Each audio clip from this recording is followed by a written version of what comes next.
Access to Democracy is made possible by donations from the following organizations.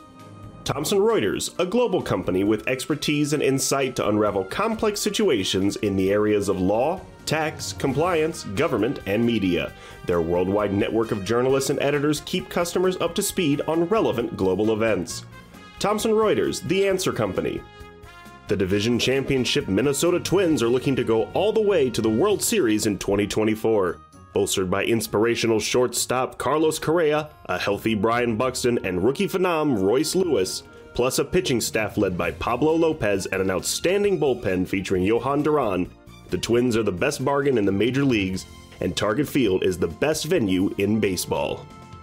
Sheridan Dulas & Kins, PA, a family and criminal defense law firm, has been serving clients in Dakota County and throughout Minnesota for over 40 years. Ranked a Tier 1 Best Law Firm by U.S. News & World Report every year since 2009, Sheridan Dulas & Kins are here to help you in your most difficult life circumstances. Established in 2007, 45th Parallel Spirits was among the first 50 micro-distilleries in the United States. Based in New Richmond, Wisconsin, all aspects of production occur at our facility. If you're interested in visiting and learning more about the 45th Parallel Distillery, please check our website and plan a visit to tour our facility and taste our spirits. Truestone Financial, with locations in Minnesota and Wisconsin, has proudly served its members since 1939. Truestone engages, educates, and supports its members to ensure they have the tools to empower their financial well-being. Truestone Financial, your neighborhood credit union. Learn more at truestone.org.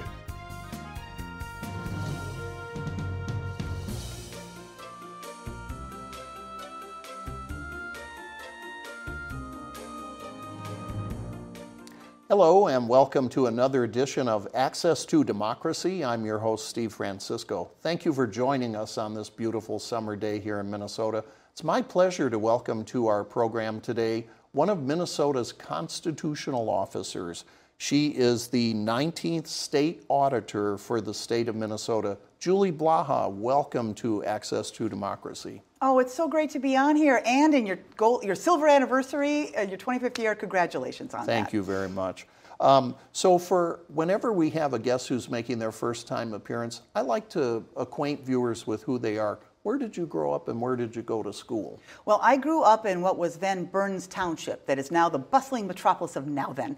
Again, real small town, and my dad had a machine shop in the house, so I started working in my dad's machine shop, 14 years old. And when I lived out in now then, my mom was on the Road and Bridge Committee, and I saw what local government can actually do for somebody, and it kind of hooked me on government from there.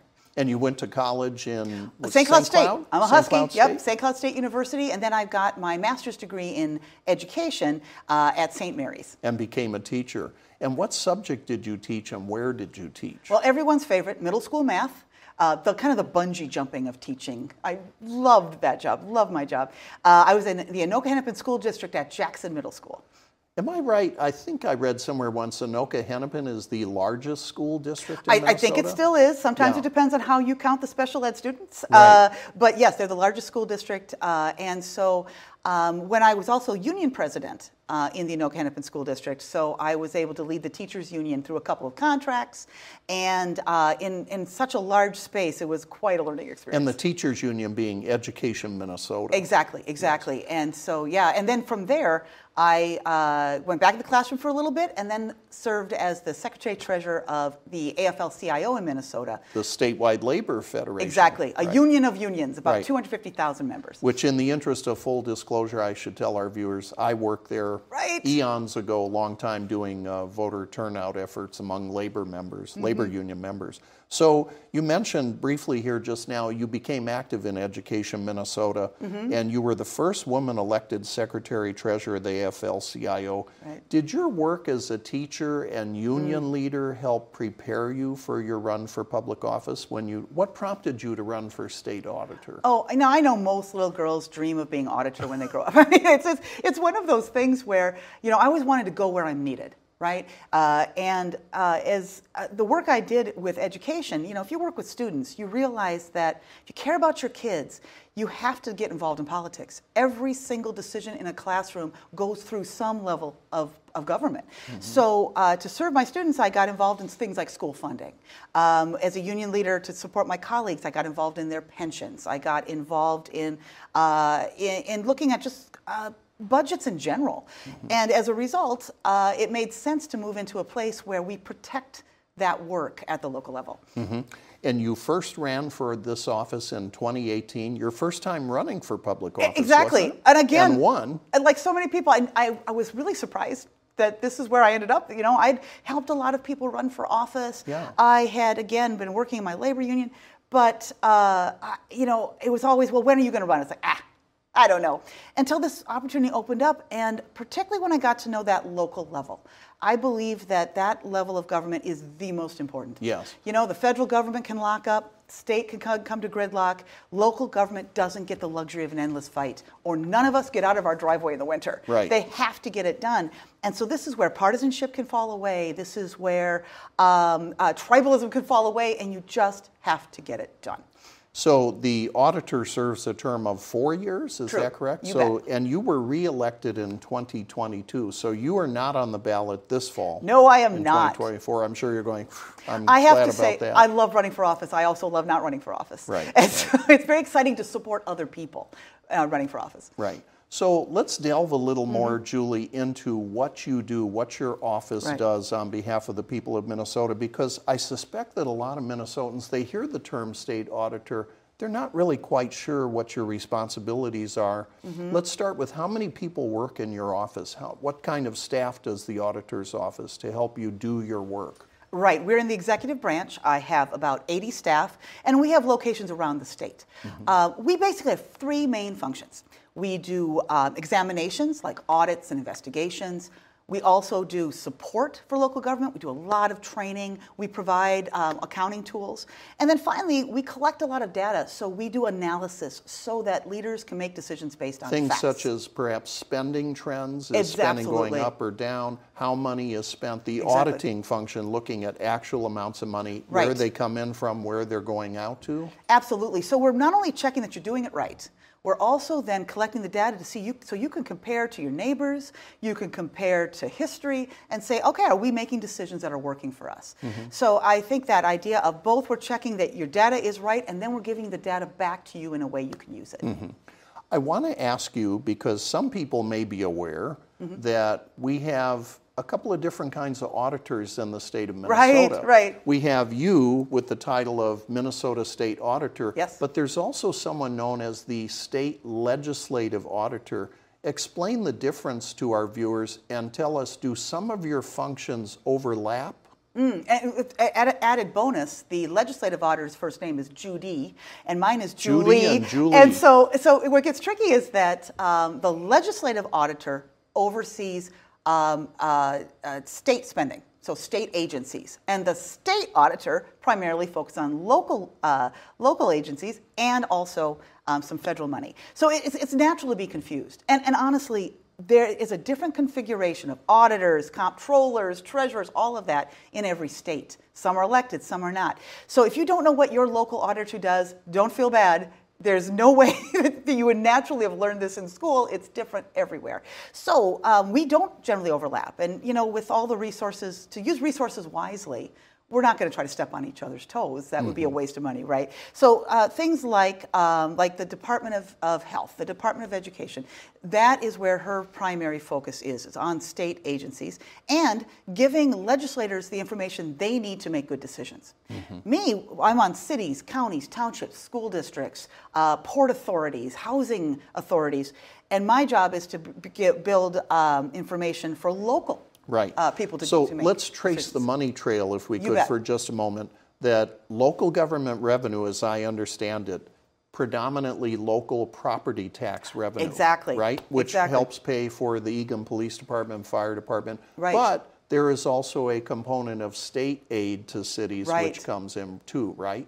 Right. And is there even a little bit of federal money that comes to municipalities There's too? a lot of ways you can get money into a municipality. Like you say, property tax is a very big part of local government. But there are what we call intergovernmental revenues. So money does come from the state in some direct aid. They also may qualify for federal aid. They may even also levy a sales tax in their area. Local sales Yeah, tax, exactly, local yeah. sales taxes. So there's lots of ways for money to come into a local entity. But where your money comes from does change a bit about how it works. So for instance, if you're getting primarily property tax money, that means you need to hold about 5 months worth of funds available for cash flow, right? Because you're going to get money only twice a year. You're going to get it primarily in December and then in June. And so it's really important that you have a base of funds so that your cash flow stays good. As opposed to if you're primarily state money or federal money, you're getting it once and it lasts you the whole year. Right. So it does change how your money works. And some of the aid we should mention too that local governments get, talking about cities and counties, it's sometimes one-time money, isn't Yes, it? exactly. And it might change from year like to year. it doesn't renew annually, or it may be a lesser amount, the amount changes, or it may be just one-time funds coming to local government for a particular purpose. Absolutely. And in fact, we have some of our guidance when we analyze funding is we've talked to people about when to use what kind of money for what. So the idea of using one-time money effectively will keep you from falling off a cliff. You know, if you get dependent on one-time money, you can get yourself painted into a corner pretty quick. What we saw during COVID, for instance, where there was a lot of one-time money, what we saw that areas that really understood what a one-time money could be used for, rebuilding infrastructure, basically doing something that one and done kind of a fix, catching up on other infrastructure. Governments that use the money that way were more successful than governments that only put it into ongoing projects where then when the money ran out, they had some real tough decisions to make. There was a story in online publication, Minnesota Reformer, that during the pandemic, the Minnesota legislature had passed something called the Frontline Workers Pay Program that made payments to frontline workers who had to work during COVID-19. You know, a lot of people didn't work during the pandemic. They worked from home remotely or online, but many workers didn't have that option. If you're a first responder or a nurse in a hospital, you had to show up at work to do your job. But what they found in June was that, according to this report, just 60% of more than 1 million Minnesotans who received payments were clearly eligible to receive payments of approximately $487 a person. And there were many, about 9%, I guess, were not eligible, and that there was also insufficient data to determine whether the rest were eligible or not. But, it seems to me, looking back at the pandemic, we were in this crisis situation where there was this rush to get money out the door, federal and state, to help people deal with this crisis that we hadn't seen in 100 years. I think another example that's a little similar to that is I serve on the board of Minnesota Housing. So it is several $1 billion to help people have a home. Well, we had rent help during COVID, and so we had these tough decisions to make. All right, we can go very quickly, get it out the door quickly, know there may be errors. Or we can go slow, but know that if we go too slow, people can slide into homelessness. So you have to say, is there a risk that you make a $10,000 error? Would that save someone slipping into homelessness that could take $200,000 to lift back out? So you're making these really tough decisions, and so when we look at everything that happened in COVID, you have to have that balance of, one, how do we balance this against the crisis we were in? Also, for many people, a lot of these programs, it was the first time they did it. When you do an audit, you have an issue on an audit, we call it a finding, right? The most common finding during COVID across the country was called sub-recipient monitoring. So what that is you didn't properly monitor people you shared money with. I think a lot of government is used to spending money in a crisis, but this was so large that you had to share it. You couldn't do it all yourself. So learning how to share money well and oversee that well was a big issue during COVID. And so what we saw a lot were people having some rookie mistakes. And what we did is we go in and say, hey, you've got to document this better. Watch this. This is where you're exposing yourself to risk. And what we saw then over the years is those improved over time. Right. So I think one thing that people learned a lot was not merely how to spend money in a crisis, but how to share money in a crisis. And that was really key. And so, yes, you have to judge not only what did they do, did they document properly, did they watch it properly, also let's compare it to the situation we were in. Right. To Actually, really make that, the point you're making, Julie, it strikes me, this is precisely the reason we have a state auditor to go back and look at this. One of the questions I want to ask you, what happens when you do find an instance where a community, local government, a town or city or a county makes honest mistake, they have overpaid something, are you able to recoup that money? If it was state money on behalf of the taxpayers of Minnesota, are you able to recoup that, or sometimes people use the term claw back? Oh, you can absolutely do that. In fact, a lot of these reports you see about things that happened during COVID, now you have to be careful. Some of them simply say that it wasn't properly documented. That doesn't mean it was fraudulent. That doesn't mean it was wasted. It simply means it wasn't documented properly. Right. To an auditor, if it's not documented, it's not done. It's our big thing in auditing is write down what you're doing so we can check it. So you have to be a little careful in these reports. Is it a documentation issue, or was it an actual error or waste or fraud or abuse? And so that may not always say the same thing. But when you see an error like that, yes, it shows up in your audit, then our job is to fix it. And in fact, when you see an error on an audit, it stays on your audit. You check it year after year until the error goes away. And so there are a lot of things that happened during COVID where we're going back and checking again. All right, didn't document it properly last year? Well, we're going to check again next year. If you still have a problem, we're going to check again. We're going to keep checking and keep publicizing this until you fix it. So how would a city or local government, how would you recoup that money? Would it be a deduction in additional state money that might go to them for something else? Can they do that? Well, or is it a matter of the local government actually has to take from whatever funds they have and repay the state to balance things out to do it correctly? You could have to do that. If you have that kind of a kind of an error that needs to be repaid, yes, you're going to have to repay it. Now, there are places where there have been big errors, where a calculation was wrong, really an honest mistake, and then the state and that entity will work out a way to get that money to the right place. Now, sometimes there were situations, for instance, during COVID, where we'd say, oh, no, that is not a valid COVID expense under CARES or ARPA. But you had more expenses than you could possibly account. So here's the deal. Let's account for this one. Let's categorize this like this. So sometimes it's reorganizing the budget to be accurate. But if it's a significant error, you could go to the place where you may have to raise taxes.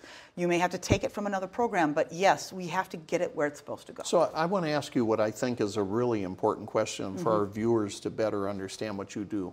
Sure. Would you agree with this statement that the vast majority of irregularities which you encounter as state auditor, that they are inadvertent, unintentional errors, or are they intentional efforts to grab more money that they shouldn't be doing? Well, I think you compare Minnesota to the rest of the country, you see that we're a good government state. And on average, again, what we see are errors. One of the drivers of errors right now, again, during COVID, it was complexity, it was newness. Right now, we're also facing a shockingly critical shortage of public finance staff, whether that's auditors, accountants, people who will be auditor treasurer for a county, somebody who's just going to keep the books. Why is that? Oh, Why is so many that reasons. Some of it's demographics. We just feel we have fewer people. Some is demographics. Some they're being pulled away to the technology sector. People who maybe did it before are retiring, perhaps? Oh, the retirement, yeah. And it's not being replaced at the same rate. So we're going to have to do our work in a different way. We're actually examining that through my office right now. Are there technology answers? Are there some focusing answers? But most of the time, the biggest reason for errors I'm seeing today, it is turnover. It's retirements, turnover, vacancies. And in fact, that is a very common term that shows up in our audit findings are vacancy, turnover, new person. And so we need to start reorganizing in a way to handle this kind of turnover. And let's put a dollar number, if we can, on how much you spent, how much the auditor's office oversees. Right. And according to your website, approximately $60 billion in mostly local government spending. Is that right? About $40 billion is cities, counties, townships, school districts. And then about $20 billion are federal funds that move through the state that we also audit. And that's a very recent addition to the work that we do. And so, in Minnesota, so much of what we do is implemented through our local governments. So the legislature may pass a wonderful health care plan, but that is going to be administered through our counties. You think of all the money that they spend on schools, well, that goes through school districts. A lot of money. Public safety, Right. it's going through your cities. So in Minnesota, one of the reasons that we have a state officer interested in local government is because that is the implementation arm of almost everything we do. So in Minnesota, if you want to be where the action is, you want to be at the local level. Your office, one of the functions your office provides to local government people that we're talking about is a training function. Say more about that. I understand you provide training, data, and analysis to help Right. local government officials make better or well-informed decisions. Say something about that. Oh, we spend a lot of time going from community to community saying, hey, this is what we're seeing. Here are ways to keep yourself out of trouble. Here's a way to be more efficient. Here are ways to do things correctly. We have both direct trainings, big trainings, people come in. We have a lot of complicated So you funding do structures. training both here in St. Paul or the metro, Right. and you go out to those communities We'll come too. out to you, yes. A lot of our trainings are hybrid right now. People actually enjoy that style of training. But then we also offer tools. We have comparison tools, so you can put your budget in, compare it to your neighbors, see if you guys are spending money in the same way. We have a local government accounting tool. We call it CTAS. And that is basically QuickBooks for local government. That's set up for Minnesota. We'll train you in, and most importantly, when you're having that stressful day, we have somebody who will take your call. And so it's a way to help a small entity do things well. On average, people want to do it right. Right. Our biggest goal is to help local government be successful. Right. Now, again, we're going to call you out when you make an error. We're going to keep you on the straight and narrow, but our goal is success. And so if we can provide training or tools or one-on-one support, we will do that. As far as training goes, is it more often the case that local government officials are reaching out to you, or are you reaching out to them primarily? Or is it a little of both? Well, if you want to see some real fun training, tax agreement finance, or any of these kind of accounting things, on our website we have a series of videos that are there all the time. So you wake up at 3 in the morning, you can find it there. You actually have a whole division in the auditor's office about TIF, tax Oh, exactly. increment finance. We have a pension division, tax agreement finance division. If it's a complex and important financial function, we like to be involved. And so, yes, so that takes a lot of training to understand that. So people come to us, we go to them. We put a lot out, and every year, especially in the last 5 years, we've seen huge increases of the number of people participating in our trainings. A big part of what your office does too, Julie, is providing forms to local government officials in Right. terms of providing the forms that they need to make regular Right. reports to your office. Right. What is SAFES? Tell people what Well, that SAFES is our SAFES. Yes, it is our form system. So if you need to report to us, you're going to go into SAFES, and you're going to find your form, and you can fill it out online. This is there. online. It's online. Yeah. And so it's a portal, basically, to get at this. Now, this is SAFES is not just our office, but it's also used throughout state government, so that there's a place to be there. Now, ideally, I would hope that we could start to pull that together so there are fewer and fewer forms you have to do. I would love to eventually work on a one-stop shop. Then the legislature will be asking them for funds to help us consolidate, to take, again, some pressure off of overextended local government officials. Interesting. So as auditor, one of the important functions of your office, you sit on various boards. We Right. sort of alluded to this a little bit earlier, like boards dealing with state investments, pensions, housing, and economic development. Those are the key ones, right? How often do those boards meet? Now, one of the things I did throughout my young career, not only was I a math teacher and interested in auditing, I also was a parliamentarian. So there's nothing too nerdy for me there. But You really are a nerd, I'm aren't you? in deep. I'm in really deep. And so I really love that function. It's basically, if you have a bunch of money, let's put the auditor on that board so I can watch that. So Yeah. every week I've some board meeting or another. This week I was on the PARA board, which is the Public Employee Retirement Right. Association. Next week it'll be Land Exchange, Executive Council, and State Board of Investment, Historical Society. We're on a lot of boards. On pensions, just to zero in Yes. on that for a second, are you only overseeing state pensions, or are you also monitoring private pensions? That's something people may wonder about. Great question. In Minnesota, we have about $143 billion, I think, as of today, that we invest on behalf of primarily pensions. Now, that's all the money in Minnesota that is available for investment. most of that is going for public employee pensions. I don't work with private pensions. That's an entirely different animal. That's ERISA and the federal government, absolutely, isn't it? Absolutely. Right. However, it's the same discussion. What we learn for public pensions helps us in the private sector learning helps us in the public sector. Right. But it's really important that we keep our promises to our public employees. That Snowplow driver said, yeah, I'll do this work for you. You promised me in a pension. We need to keep that promise. And so that MnDOT worker or health department worker, that teacher, that firefighter, that police officer, we make sure that the promise they were pension, or the pension they were promised, that there will be sufficient funds there when they reach retirement age. Absolutely, and the way to handle that is with investment. This way we can keep up, the goal is to keep up or get ahead of inflation. Yeah. So we're not shifting the cost of our pensions down to other generations. Yeah. We talk about intergenerational equity. We want it so that your funds pay for your pension and you're not pushing it off to future generations. And so that means we need to get a certain return. We have to get at least 7% back to make sure we're meeting that obligation. Which can be challenging depending on what's happening in the larger economy that you don't have any control over, too. Right, and this is why we have to be long-term investors, though. It's a different style of investing. We're looking 30 years out. Right. So, so we're not doing You're not reacting to a day or two when the market is way down as it was earlier this week. You're looking at long-term strategy. Absolutely. We're down to less than 5 minutes, Julie, and I want to ask you about a totally different subject, which has been in the news somewhat lately. There have been calls, from time to time there are calls for the state of Minnesota to disinvest from particular companies or particular countries doing business with certain places. Recently it's been in the news, there have been protesters over the war, the Israel-Gaza war, who have called for the state of Minnesota to disinvest in companies doing business in Israel. Previously, in the 1980s, there were calls to disinvest in companies dealing in apartheid South Africa.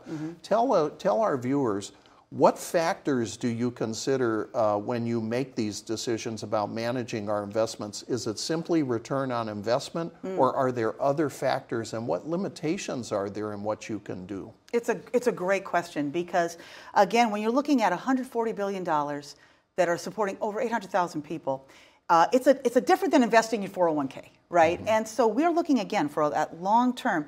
But in addition, the people have only given me a very specific power. They've said, you need to oversee this pension fund for the use of it by its users, retirees. And that's it. You get to make decisions on the financial health of the fund, and that's all. We do not have the right to take $140 billion, four of us, and decide to do foreign policy with it or change consumer behavior. No, because you haven't been given that legal authority by the legislature. It's in the Constitution. It's actually quite clear that they have limited our authority, and they should, because for making a decision that's based on something other than investment, that should go through a legislature because they can balance the ledger. My job is to make sure the money from our investments coming in covers the money we pay out in benefits. Now, that's all I have is investments. Now, the legislature also has other revenue streams. So they can say, you know what, I want to take a risk to make a political statement, but we'll back that risk up with tax money. I don't have that available to me, so I don't get to make choices like that for good reason. I am here to protect that fund, and that's what I do. Now, I still need to be able to consider what we call material risk. So I don't want people saying, you don't get to think about climate change. Climate change is affecting the markets, I need to think about it. War does affect the markets. I do need to be able to think about that. Right. However, I'm thinking about it as an investor. Not as a political position trying to inflict punishment on a particular company or country. And again, the people who are coming with these concerns, whether it's about the environment, whether it's about Gaza, I mean, these are deeply held thoughts, and I understand them. They make sense. Very passionate. We saw protests at the University of Minnesota earlier this year calling for the University of Minnesota to disinvest in companies in Israel. And didn't the U of M, I think you mentioned to me, they reached out to you for some guidance on what they should do? Oh, everybody in the investment community, we've been talking about this because it is, it's a reasonable question. I get why people are asking that question. I do have to hold again to the power the people have given me and no more. That's really important to me. But at the same time, I absolutely understand why someone is bringing this up. It is horrific what is going on over there. And we are watching that. We do have to watch it. But I believe that you should do foreign policy at the State Department level.